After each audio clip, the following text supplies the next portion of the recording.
नमस्कार, जोहार, जय साईं राम।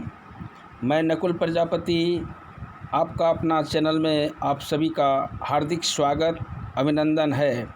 आज पढ़ने और पढ़ाने जा रहे हैं रस। जी हाँ, रस क्या है, रस के प्रकार और उसके उदाहरणों से हम परिचित होंगे, जो विभिन्न प्रकार के प्रतियोगिता में काफ़ी महत्वपूर्ण स्थान रखता है और क्लास में भी इसका प्रश्न आ जा रहा है।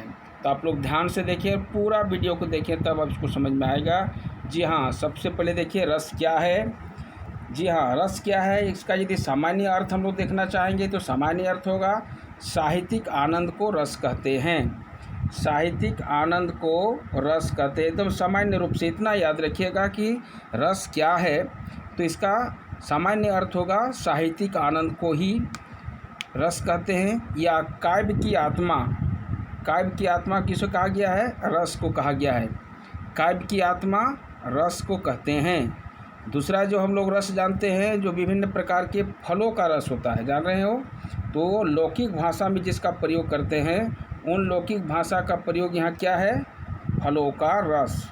फलों का रस को क्या कहते हैं? लौकिक भाषा में कहते हैं। तो ये फलों का रस हम नहीं पढ़ने जा रहे हैं। साहित्य में जो आनंद की उद्भव होती है, अनुभव होता है, जो साहित्य में आनंद की प्राप्ति होती है, उसको हम रस कहेंगे। देखिए ध्यान से आप लोग, रस किसे कहते हैं? जी हाँ, वाक्य रसाक्तम काव्यम, अर्थात रसपूर्ण वाक्य ही काव्य है। रसपूर्ण वाक्य ही काव्य है। काव्य में रस का अर्थ आनंद होता है। काव्य में रस का अर्थ आनंद होता है, वो आनंद जो श्रोता या पाठकों को आत्मविभोर कर दे। फिर सुन लीजिए, वह आनंद जो श्रोता या पाठक को आत्मविभोर कर दे। कविता पढ़ने व सुनने में जो आनंद की अनुभूति होती है, कविता को पढ़ने या सुनने में जो आनंद की अनुभूति होती है, उसे क्या कहते हैं? रस कहते हैं। कविता को पढ़ने व सुनने में जो आनंद की अनुभूति होती है, उसे रस कहते हैं। अब रस की निष्पत्ति से क्या अर्थ है, इसको समझना है। रस की निष्पत्ति से क्या समझते हो, या रस की परिभाषा भरत मुनि के द्वारा कैसा दिया गया है, जो नाट्य शास्त्र के प्रणेता कहलाते हैं। उन्होंने नाट्य शास्त्र में रस की परिभाषा के बारे में क्या बात कहे हैं, देखिए इसमें लिखा हुआ है, विभाव अनुभाव व्यभिचारी संयोगार्थ रस निष्पत्ति ही। विभाव अनुभाव व्यभिचारी संयोगार्थ रस निष्पत्ति ही, इसको रटना है सभी भैया लोग ध्यान से। जी हाँ छात्रों, ध्यान से सुनिए, इसको याद भी करना है। एक पंक्ति का इतने बड़े शब्द है, इतने सारे शब्द एक पंक्ति में है। विभाव अनुभाव व्यभिचारी संयोगार्थ रस निष्पत्ति ही, अर्थात विभाव अनुभाव और व्यभिचारी भाव के संयोग से ही रस की निष्पत्ति होती है। विभाव अनुभाव और व्यभिचारी भाव के संयोग से ही रस की निष्पत्ति होती है, अर्थात निकलता है, बनता है। तो रस कैसे बनता है, रस का निर्माण कैसे होता है? तो साहित्यिक आनंद की अनुभूति में क्या है? विभाव अनुभाव और व्यभिचारी भाव के संयोग से ही रस निष्पत्ति होती है, रस बनता है। जी हाँ, इसको याद रखिएगा। अब रस के अवयव अर्थात अंग कौन कौन से हैं? तो रस के अवयव जो है, रस के 4 अवयव है। वो कौन कौन सा है? देखिए, पहला यहाँ अस्थाई भाव, दूसरा है विभाव, तीसरा अनुभाव और चौथा है व्यभिचारी या संचारी भाव। फिर से देखिएगा, रस के 4 अवयव, 4 अंग कौन कौन से हुए? अस्थाई भाव, विभाव, अनुभाव, व्यभिचारी भाव। अस्थाई भाव, विभाव, अनुभाव और व्यभिचारी या संचारी भाव, ये 4 गो जो आपका हुआ, ये 4 गो अंग हुए, रस के अवयव हुए या 4 रस के अंग हुए। अब अस्थाई भाव किसे कहते हैं? जी हाँ, ये प्रश्न आपके मन में आता होगा कि अस्थाई भाव किसे कहते हैं। मन के विकार को भाव कहते हैं। मन में जो विकार उत्पन्न होता है, भाव होता है, तो मन के विकार को भाव कहते हैं। और जो भाव चिरकाल तक चित्त में स्थिर रहता है, वैसा भाव जो मन में हमेशा के लिए बसा रहता है, उस आनंद के मूलभूत भाव को अस्थाई भाव कहते हैं। जी हाँ, जो प्रत्येक मनुष्य के शरीर में जो भाव अस्थाई रूप से विद्यमान है, जो किसी भी काल परिस्थिति में वो बदलता नहीं है, अस्थाई रहता है, तो उसे हम क्या कहेंगे, अस्थाई भाव कहेंगे। फिर से सुनिए, मन के विकार को भाव कहते हैं। जो भाव चिरकाल तक मन चित्त में यानी मन में स्थिर रहता है, वो कभी बदलता नहीं है, प्रत्येक मनुष्य के शरीर में हमेशा मौजूद रहता है, उस आनंद के मूलभूत भाव को अस्थाई भाव कहते हैं। और इसकी संख्या, जी हाँ, इसकी संख्या पहले 10 हुआ करता था, 9 ही होता था, लेकिन अभी अभी कुछ लोग इसकी संख्या 10 बता दे रहे हैं, जिसकी संख्या 10 है। अस्थाई भाव कितनी हो गई है, 10। तो अभी हम 10 की चर्चा कर रहे हैं। फिर आगे देखते हैं भाव यानी विभाव किसे कहते हैं, तो इसके बारे में चर्चा होगा। विभाव किसे कहते हैं, जो व्यक्ति पदार्थ अथवा बाह्य विकार अन्य व्यक्ति के हृदय में भावोद्रेक करता है। फिर से सुनिए, विभाव किसे कहते हैं, जो व्यक्ति पदार्थ अथवा बाह्य विकार अन्य व्यक्ति के हृदय में भावोद्रेक करता है। वैसा विकार, वैसी बातें जो बाहर से कोई बात को लाकर के हृदय में एक प्रकार की भावनाओं को जगाता है, भावोद्रेक कराता है, उन कारणों को विभाव कहा जाता है। विभाव भी 2 प्रकार के होते हैं, एक होता है आलम्बन विभाव और दूसरा होता है उद्दीपन विभाव। आलम्बन विभाव और दूसरा होता है उद्दीपन विभाव। अब फिर सुन लीजिए विभाव का थोड़ा सा जानकारी। भावों के कारण जिन विषय और विषय प्रस्तुति के द्वारा मन के अस्थायी भाव जागृत होते हैं, उसे विभाव कहते हैं। फिर से सुन लीजिएगा, तो क्या होगा, भावों के कारण जिन विषय और विषय प्रस्तुतियों के द्वारा मन के अस्थायी भाव जागृत होते हैं, उन्हें विभाव कहते हैं। जैसे किसी कहानी को पढ़कर उसके नायक नायिका को, खलनायिका को देख करके मन में जो भाव जगता है, उसे विभाव कहते हैं। इसमें भी क्या है, आश्रय, आलम्बन, उद्दीपन। तो विभाव के भी 2 भेद होता है, आलम्बन विभाव और उद्दीपन विभाव। तो अब इसमें जानकारी करना है। जैसे उदाहरण दिया जाए तो पुष्पक वाटिका में राम और जानकी घूम रहे हैं। पुष्पक वाटिका में राम और जानकी घूम रहे हैं। जानकी के साथ उनकी सखियां और राम के साथ लक्ष्मण भी है। यहाँ जानकी के हृदय में जागृत रति भाव अस्थाई भाव है। जानकी जो श्री राम को उस वाटिका में देखे तो उसके भाव में तो अस्थाई भाव उसके मन में है। आलम्बन विभाव क्या होता है, राम जानकी की सखियां जो उन्हें राम के दर्शन में सहायता पहुंचा रही है, उद्दीपन विभाव है। अर्थात जिन क्रियाओं के माध्यम से जिनके सहायताओं से उद्दीपन विभाव जगता है, तो संचारी भाव यह क्या जगाया गया, उद्दीपन भाव को जगाया गया। किससे जगाया गया, सखियों के द्वारा। कैसे, न राम को देख करके। तो अस्थाई भाव तो सभी के मन में विराजमान है। रति तो यहाँ पर सीता जी जानकी के पास है, लेकिन आलम्बन विभाव राम हुआ, क्या कि राम को देख करके उसके मन में जो भाव जगा, उद्दीपन भाव जगा, वो क्या कहलाया, उद्दीपन विभाव कहलाया। अब आगे हम देखते हैं अनुभव किसे कहते हैं। आगे फिर से देख लीजिए, जैसे कहानी में राम को देखकर सीता के मन में प्रेम की अनुभूति हुई। इसमें सीता आश्रय हुआ और राम के हृदय का प्रेम जागृत हुआ, सीता आश्रय विभाव हुआ।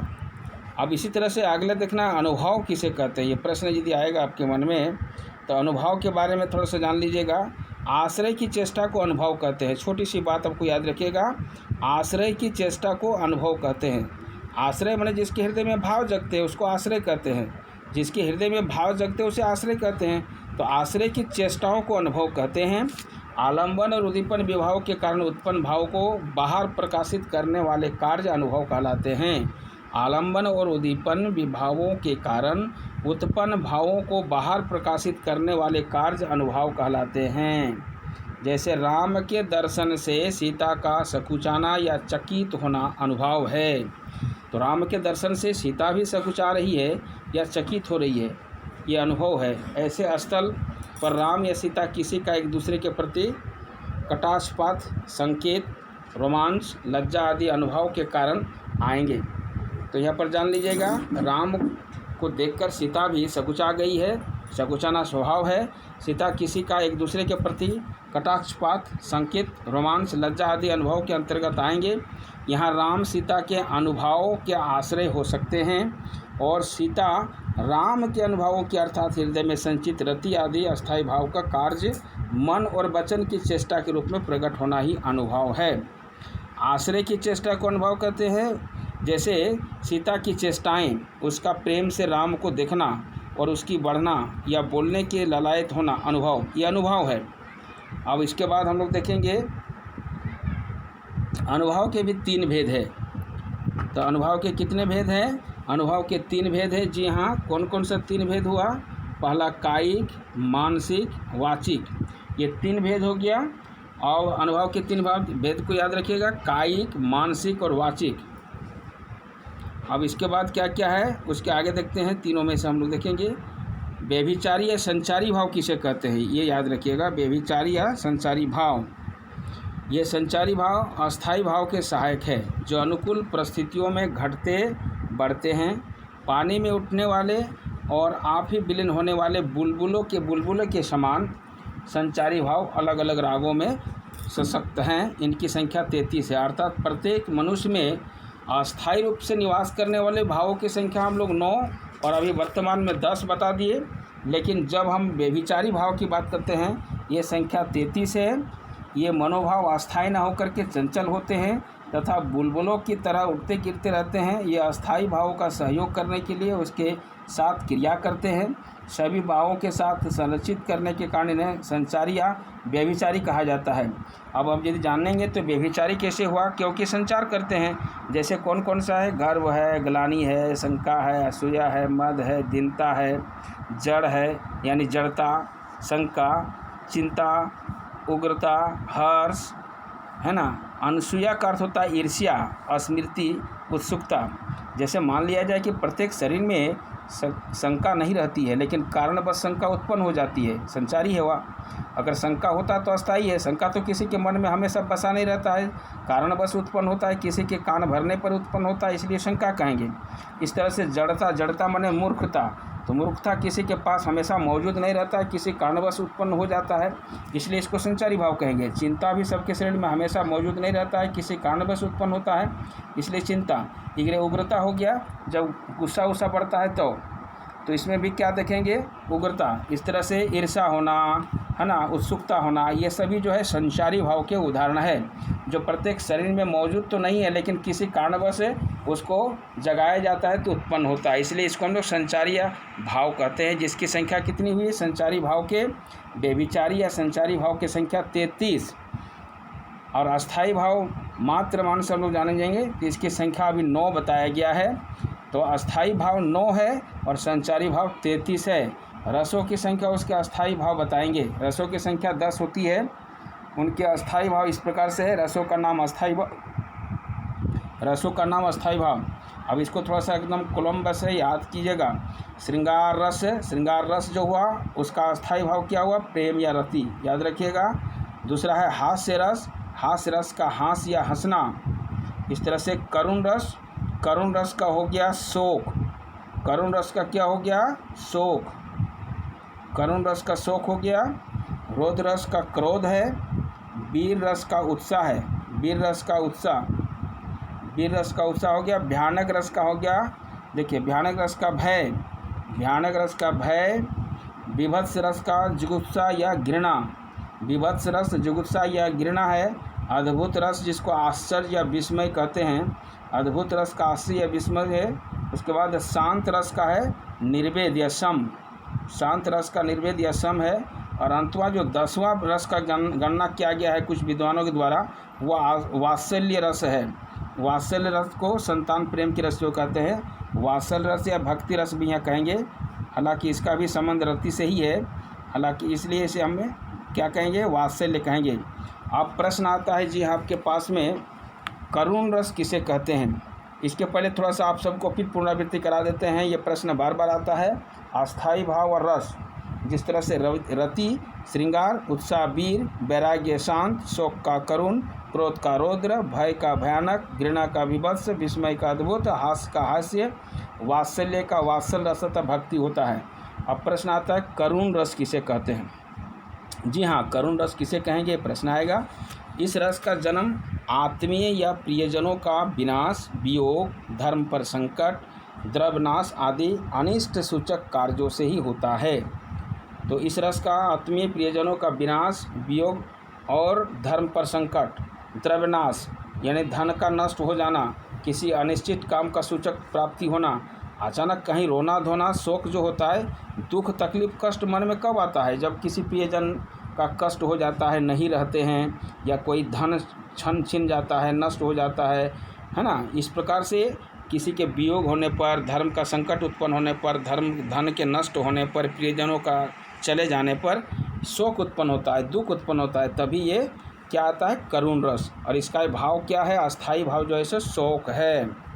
करुण रस का अस्थाई भाव क्या हो गया, शोक। उदाहरण देख सकते हैं, अभी तो मुकुट बंधा था मात, अभी तो मुकुट बंधा था मात, हुए अब ही हल्दी के हाथ, हुए अब ही हल्दी के हाथ, खुले भी ना थे लाज के बोल, खुले भी ना थे लाज के बोल, खिले भी ना चुमन शून्य कपोल, खिले भी ना चुमन शून्य कपोल, हाय रुक गया यह संसार बिना सिंदूर अंगार, हाय रुक गया यह संसार बिना सिंदूर अंगार।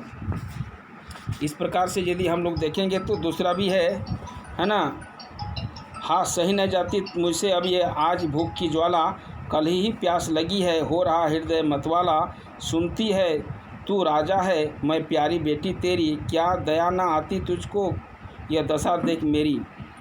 इस प्रकार से करुण रस में जहाँ दुख और शोक का भाव उत्पन्न होता है। इसके बाद वीर रस है। जी हाँ, वीर रस की बात हम करते हैं। वीर रस आप देख सकते हैं, वीर रस जो है उत्साह, जिसका अस्थायी भाव उत्साह होता है, हृदय के उमड़ते हुए अत्यधिक उत्साह से ही इस रस की उत्पत्ति होती है। वीर रस का अस्थायी भाव उत्साह हुआ, इसका अस्थायी भाव उत्साह है। इसके बाद उदाहरण देख सकते हैं, चमक उठी सन 57 में वो तलवार पुरानी थी, चमक उठी सन 57 में वो तलवार पुरानी थी, बूंदे लो हर बोलो के मुँह हमने सुनी कहानी थी, खूब लड़ी मर्दानी वो तो झांसी वाली रानी थी, खूब लड़ी मर्दानी वो तो झांसी वाली रानी थी। इसलिए इसको याद रखिएगा, चमक उठी सन 57 में वो तलवार पुरानी थी, बूंदे लो हर बोलो के मुँह हमने सुनी कहानी थी, खूब लड़ी मर्दानी वो तो झांसी वाली रानी थी। सुभद्रा कुमारी चौहान के द्वारा लिखी गई ये कविता बहुत ही वीर रस का उदाहरण है। तो वीर रस का अस्थायी भाव उत्साह हुआ। अब हम लोग देखते हैं रौद्र रस। रौद्र रस जो है, रौद्र रस, अब रौद्र रस का देखो, शत्रु द्वारा अपमान, शत्रु का सन्मुख आ जाना, किसी के द्वारा बुराई या गुरुजनों की निंदा रौद्र रस को जन्म देता है। किसी बुराई, किसी गुरुजनों का जब कोई निंदा करते हैं तो सुनने वालों को तुरंत जो गुस्सा उबलता है उसको हम लोग रौद्र कहते हैं। तो रौद्र, इसका अस्थायी भाव क्रोध होता है। इसका अस्थायी भाव क्या होता है, क्रोध होता है। कहा कैकेयी ने सक्रोध, कहा कैकेयी ने सक्रोध, दूर हो अरे निर्बोध, कहा कैकेयी ने सक्रोध, दूर हो अरे निर्बोध। ये किसका उदाहरण हो गया, जी हाँ, ये आपका क्रोध का। तो रौद्र रस इसका होता है। अब इसके बारे में आप लोग और जानना चाहेंगे तो देख लीजिए, इसमें श्री कृष्ण के सुन बचन अर्जुन क्षोभ से जलने लगे, श्री कृष्ण के सुन बचन अर्जुन क्षोभ से जलने लगे, सब सिल अपना भूलकर करतल युगल मलने लगे, संसार देखे अब हमारे शत्रु रण में मृत पड़े, संसार देखे अब हमारे शत्रु रण में मृत पड़े, कहते हुए ये घोषणा वे हो गए उठ कर के खड़े। मैथिली शरण गुप्त जी का ये पंक्ति है। इसमें भी रौद्र रस का बारे है, जहाँ क्रोध को देखने को मिलता है। जहाँ किसी विरोधी के प्रति प्रतिशोध एवं क्रोध भाव जगता है, वहाँ रौद्र रस होता है। जी हाँ, अब हम लोग आते हैं श्रृंगार रस, जिसको रसों का राजा कहा जाता है। जी हाँ, श्रृंगार रस, जिसको रसों का राजा कहा जाता है। रति नामक अस्थायी भाव जहाँ श्रृंगार रस में है, तो भाव का जब विद्यमान अनुभव और संचारी भाव के संयोग से होता है तब श्रृंगार रस का उत्पन्न होता है। श्रृंगार रस कैसे उत्पन्न होता है, रति यानी काम। तो रति नामक अस्थायी भाव का जब विभाव अनुभव और संचारी भाव से संयोग हो जाता है तब श्रृंगार रस उत्पन्न होता है। इसके भी दो भेद होते हैं। तो श्रृंगार रस के बारे में अभी हम और थोड़ा सा बता देते हैं। जहाँ नायक नायिका के प्रेम को देख करके श्रृंगार रस प्रकट होता है। नायक नायिका के प्रेम को देखकर श्रृंगार रस प्रकट होता है। इसका संबंध रति और काम से है। यह सृष्टि के सबसे व्यापक भाव है जो सभी प्राणियों में पाया जाता है, इसलिए रसराज भी कहा जाता है। इसके दो प्रकार होते हैं, एक होता है संयोग श्रृंगार, देख रहे हैं, एक है संयोग श्रृंगार, दूसरा है वियोग श्रृंगार। गलत लिखा गया, थोड़ा सा इसमें सुधारना है। एक है संयोग श्रृंगार, दूसरा है वियोग श्रृंगार। इसको हम कहेंगे वियोग श्रृंगार। तो पहला हो गया संयोग श्रृंगार और दूसरा हो गया वियोग श्रृंगार। तो संयोग श्रृंगार और वियोग श्रृंगार दो को देखेंगे। संयोग श्रृंगार और वियोग श्रृंगार क्या क्या है। संयोग श्रृंगार देखिए किसे कहते हैं, पारस्परिक प्रेम प्रभाव में बहकर जब नायक नायिका एक दूसरे के दर्शन, मिलन, स्पर्श और आलाप करते हैं। पारस्परिक एक दूसरे के प्रेम प्रभाव में बहकर जब नायक नायिका एक दूसरे के दर्शन, मिलन, स्पर्श और आलाप आदि में संलग्न करते हैं, तब इसकी अवस्था को हम गणना श्रृंगार रस में करते हैं। उदाहरण देखिए, बतरस लालच लाल की, बतरस लालच लाल की मुरली धरी लुकाए, सोह करे बोहनी हंसे देन कहे नट जाए। बतरस लालच लाल की मुरली धरी लुकाए, सोह करे बोहनी हंसे देन कहे नट जाए। कहत नटत रिझत खिजत मिलत लजियात, भवन भवन में करत है नैनन सो नैनन की बात। ये भी आपका कौन सा श्रृंगार का इसका है? संजोग श्रृंगार का है। फिर से आप लोग याद रखिएगा, बतरस लालच लाल की मुरली धरी लुकाए, सोह करे भवनी हंसे देन कहे नट जाए। इस तरह से दूसरा बताए थे, कहत नटत रिझत खिजत मिलत लजियात, भवन भवन में करत है नैनन सो नैनन की बात। आँख से आँख की बात करना यहाँ संजोग श्रृंगार हुआ। संजोग श्रृंगार मतलब प्रेम प्रेमिका नायक नायिका के द्वारा बातचीत करना। अब इसके बाद है वियोग श्रृंगार। जी हाँ, वियोग श्रृंगार। वियोग श्रृंगार का अर्थ क्या होता है? जहाँ जानते हो, खो जाना, भूला जाना, जिसकी याद में याद करते रहना। उत्कट अनुराग होने पर भी जहाँ प्रिय का समागम प्राप्त ना हो, वहाँ वियोग श्रृंगार होता है। अब याद रखिएगा, वियोग श्रृंगार कहाँ उत्पन्न होता है? तो जहाँ पर वो नायक नायिका के प्रेम को देख करके माने ना मिले, थोड़ा सा उसकी याद में खोए रहना। उत्कट अनुराग होने पर भी यहाँ प्रिय का समागम ना होना, वहाँ वियोग श्रृंगार होता है। जैसे मधुबन तुम कत रहत हरे, मधुबन तुम कत रहत हरे, बिरह वियोग श्याम सुंदर के ठाड़े क्यों ना जरे। बिरह वियोग श्याम सुंदर के ठाड़े क्यों ना जरे। दूसरा हम लोग दे सकते, तू घर रहती हम न तरसते, देखो दो दो मेघ बरसते। तू घर रहते हम न तरसते, देखो दो दो मेघ बरसते, आओ हे बनवासी। जसोधरा का है पंक्ति, बड़ा सुंदर है। फिर अगला देखोगे वियोग श्रृंगार का, पीर मेरी कर ही रही गमगीन मुझको, और उससे भी अधिक तेरे नयन का नीर रानी, और उससे भी अधिक हर पाँव की जंजीर रानी। यहाँ अगर अस्थाई भाव देखते हैं तो रति है, आश्रय है वियोग और परस्त प्रेमी, आलंबन है असंतुष्ट प्रेमी का, उद्दीपन है आँखों में पानी सांसारिक बंधन, अनुभव है प्रेमी के वचन। अब हम लोग जाते हैं हास्य रस, जिसको हंसी कहते हैं। हास्य रस क्या है? जब किसी विचित्र वेशभूषा हाव भाव को देख करके मन में अनायास जो हंसी आ जाती है, वहाँ हास्य रस होता है। जब किसी प्रकार के विचित्र वेशभूषा या हाव भाव को देखते हैं, जैसे आप लोग सर्कस में जोकर को देखते होंगे, कभी किस तरह से वो हाव भाव करता है, तो उसके बाद को देख करके फिल्मों में जैसे नट नटी का कहानी में होता है, इस तरह फिल्मों में भी जो हंसाने वाले पात्र हैं वो विचित्र हाव भाव करते हैं, जिसको देख करके हंसी उत्पन्न होता है। वहाँ हंसी यानी हंसी क्या कहते हैं? हास्य रस होता है। और इसका अस्थाई भाव हास्य है। जब धूमधाम से जाती है बारात किसी की सज धज कर, जब धूमधाम से जाती है बारात किसी की सज धज कर, मन करता धक्का दे दूल्हे को, जा बैठूं घोड़े पर। अर्थात देख रहे हो ना, जब धूमधाम से जाती है बारात किसी की सज धज कर, मन करता है धक्का दे दूल्हे को, जा बैठूं घोड़े पर। अर्थात दुल्हन के साथ बैठने का मन। यह हंसने की बात है। सपने में ही मुझको अपनी शादी होती दिखती है। ये भी हास्य रस का बड़ा सुंदर यहाँ उदाहरण देखने को मिला। और इस प्रकार से यदि हम लोग देखेंगे तो एक से एक बढ़ कर के है। लाला की लाली यूँ बोली, आप एक देखिएगा दूसरा उदाहरण, लाला की लाली यूँ बोली, सारा खाना ये चर जाएंगे। लाला की लाली यूँ बोली, सारा खाना ये चर जाएंगे। जो बच्चे भूखे बैठे हैं क्या पंडित जी को खाएंगे? जो बच्चे भूखे बैठे हैं क्या पंडित जी को खाएंगे? यहाँ पाठक या श्रोता आश्रय है, खाऊं पंडित और दुखी ललायन आलम्बन है। भूखे बच्चे उद्दीपन है, ललायन के व्यंग वचन अनुभव है। अब आता है भयानक रस। जी हाँ, भयानक रस किसे कहते हैं? भयानक रस किसी भयंकर वस्तु के दर्शन, भयंकर ध्वनि श्रवण आदि से भयानक रस की उत्पत्ति होती है। अर्थात जहाँ भाव उत्पन्न होता है, भय उत्पन्न होता है। इसका अस्थाई भाव यदि देखेंगे तो भय, जिन कारणों से अनायास लोगों में भय की उत्पत्ति होती है, भय प्राप्त होता है, डर उत्पन्न हो जाता है, उनको हम भयानक रस कहते हैं। भयानक रस, एक और अजगर ही लखी, एक और मृगराय। देखिए, एक और अजगर लखी, और एक और मृगराय।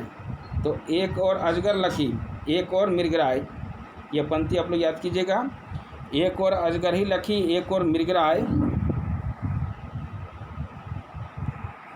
बिकल बटोही बीच में परयो मूर्छा खाए।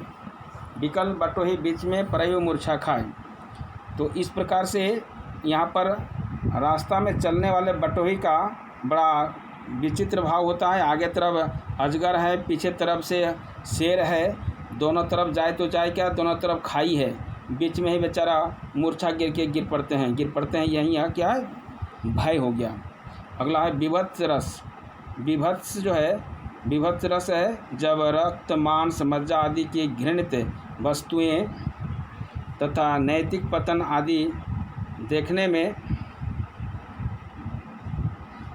देखने आदि में है ना, आदि देखने में जब मन में जो ग्लानि पैदा होती है वह विभत्स रस का रूप धारण करके लेती है। इसका अस्थायी भाव जुगुप्सा यानी घृणा है। तो इसका अस्थायी भाव क्या है, घृणा है। जैसे देखो, सिर पर बैठो काग आँख दो खात निकारत। सिर पर बैठो काग आँख दो खात निकारत, खींचत जी बहि सियार अति ही आनंद उर्धारत। खींचत जी बहि सियार अति ही आनंद उर्धारत, गिद्ध जांग को खोदी खोदी के मांस उकारत, स्वान अंगुरी काट काट के खात बिदारत। अब यहाँ पर एक एक करके प्रपंक्ति को समझ में आइए। देखिए किस तरह से मरे हुए लाश, जो व्यक्ति कल तक हम सबों के बीच में बड़ा हंसता खेलता बातचीत कर रहा था, संजोग से वो मर गया और उसकी लाशें पड़ी थी और उस लाश पर कोई ध्यान से देखा नहीं। उस लाश पर क्या हाल है, तो आँख पर बैठ कर के कौवा दोनों आँख को नोच नोच के खा रहा है। उसके बाद सियार जो है सो कि जीभ को निकाल के काट काट के खा रहा है, और गिद्ध जो है सो जांघ के मांस को नोच नोच के खा रहा है। कुत्ता आकर के उसकी अंगुलियों को काट काट के खा रहे हैं। इस तरह के दृश्य को देखने के बाद अचानक मन में घृणा की भाव उत्पन्न होती है, इसलिए जुगुप्सा कहते हैं या तो घृणा भाव कहते हैं। अब है अद्भुत रस। अद्भुत रस किसे कहते हैं, आश्चर्यजनक अथवा विचित्र वस्तुओं को देखने से अद्भुत रस की उत्पत्ति होती है। आश्चर्यजनक अथवा किसको देखने के बाद, आश्चर्यजनक अथवा विचित्र वस्तुओं को देखने से अद्भुत रस की उत्पत्ति होती है। इसका अस्थायी भाव आश्चर्य होता है, इसका याद रखिएगा। आश्चर्यजनक या विचित्र वस्तु को देखने या सुनने से जो आश्चर्य का परिपोषण होता है, अद्भुत रस होती है। इसका अस्थायी भाव विस्मय होता है, और आश्रय जो विस्मित व्यक्ति होता है।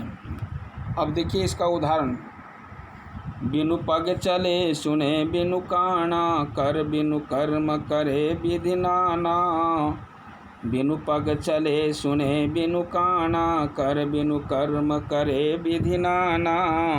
आनन रहित सकल ऋणि भोगी, बिनु पानी वक्ता बड़ जोगी। ये प्रभु की माया है कि बिना पैर से कैसे चल रहे हैं, बिना कान से कैसे सुन रहे हैं, बिना हाथ से कैसे कर्म को कर रहे हैं, और मुख बिना कैसे सब कुछ बोल रहे हैं, सब रस को झाग पा रहे हैं, पान कर रहे हैं, और बोल भी रहे हैं बड़ा सुंदर शब्दों से। इस प्रकार से देखेंगे। दूसरा उदाहरण, अखिल भुवन चर अचल सब हरि मुख में लखी मातु। अखिल भुवन चर अचल सब हरि मुख में लखी मातु, चकित भई गदगद वचन विकसित दृघ पुलकातु। ये आपका देखिए, अखिल भुवन चर अचर सब हरिमुख में लखी मातु, चकित भय गदगद वचन विकसित दृघ पुलकातु। अर्थात यशोदा माँ श्री कृष्ण को जो थप्पड़ लगाने जा रही है, क्योंकि वो मिट्टी खा रहा था, तो अचानक जैसे थप्पड़ लगाने के लिए चाटा उठाती है, लेकिन जैसे श्री कृष्ण मुख को खोल देते हैं, उसके मुख के मुखमंडल पर पूरे भूलोक को, पूरे पृथ्वी लोक को देखने के बाद ये आश्चर्य हो जाती है, गिर पड़ती है। यहाँ भी हम लोग कौन सा रस है, अद्भुत रस है, विस्मय है। जी हाँ, आगे हम लोग जानते हैं शांत रस। शांत रस किसे कहते हैं, जहाँ सुख दुख चिंता राग द्वेष कुछ भी नहीं है, वहाँ शांत रस होता है। अर्थात सुख दुख चिंता राग द्वेष कुछ नहीं रहे, वहाँ शांत रस होता है। शांत रस होता है, इसका अस्थायी भाव निर्वेद होता है। शांत रस का निर्वेद है, जैसे सुन मन मूढ़ सिखावन मेरो, सुन मन मूढ़ सिखावन मेरो, हरिपद विमुख लहियो न काहो सुन, सठ यह समुझ सवेरो। अब इसमें हम लोग देखिएगा किस तरह से एक उदाहरण और हम लोग आपके पास प्रस्तुत कर रहे हैं।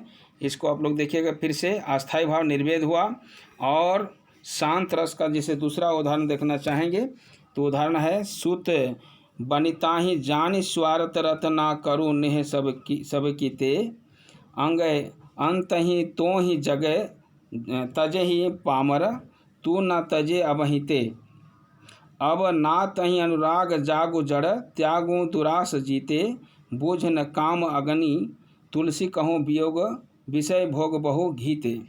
तुलसीदास जी का दिया है विनय पत्रिका से। सुत बनिताहि जानि स्वार्थ रत न करो नेह सबहिते, अंत ही तो ही तजेंगे पामर, तू न तजे अबहिते, अब नाथ अनुराग जागो जड़, त्यागो दुरासा जीते, बुझे न काम अग्नि, तुलसी कहूँ विषय भोग बहु घीते। यहाँ तुलसी कवि तुलसी आश्रय हैं, सुत बनिता आदि आलम्बन है, इसे छोड़ने का कहना अनुभव है। घृति मति विमर्श और संचारी सब पर निर्वेद अस्थायी भाव शांत रस और परिणत हो जाता है। जी हाँ, अगला है वात्सल्य रस। वात्सल्य रस जो है शिशुओं की पीड़ाओं से आह्लादित जनक जननी के हृदय में जो आनंद की भावना जागृत होती है, शिशुओं की पीड़ा से आह्लादित जनक जननी के हृदय में जो आनंद की भावना जागृत होती है उसे वात्सल्य रस कहते हैं। अर्थात माँ और पुत्र के बीच में जो प्रेम की भावना उत्पन्न होती है उसे हम कौन सा रस कहते हैं? वात्सल्य रस कहते हैं। इसका अस्थायी भाव जो है सो स्नेह होता है, प्रेम होता है, स्नेह होता है। जी हाँ, मैं नहीं मैया मैं नहीं माखन खायो, है ना, ख्याल परे रहे सखा सब मिली, मेरे मुख लपटायो, मैया मैं नहीं माखन खायो, देखी तुही सिक्के पर भाजन ऊंचे पर लटकायो, देखी तुही सिक्के पर भाजन ऊंचे पर लटकायो, तू ही निरखी नान्हे कर अपने में कैसे कर पायो, मैया मोरी मैं नहीं माखन खायो।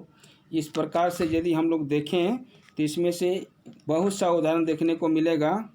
और इसमें से क्या क्या है? मेरे तो गिरधर गोपाल दूसरो न कोई, जाके सिर है मोर पखा मेरो पति सोई, तात मात भ्रात बंधु आपन न कोई, छाड़ी दई कुल की खानी कहा करिए कोई। इस प्रकार से यहाँ आश्रय मीराबाई है, आलम्बन गिरधर गोपाल है, उद्दीपन बंधुजन की व्यर्था है, अनुभव मीरा की वाणी है और संचारी दैत्य है। जी हाँ, इस प्रकार से हम लोग यहाँ रस के बारे में कुछ संक्षिप्त जानकारी आप लोगों को देने का काम किए हैं।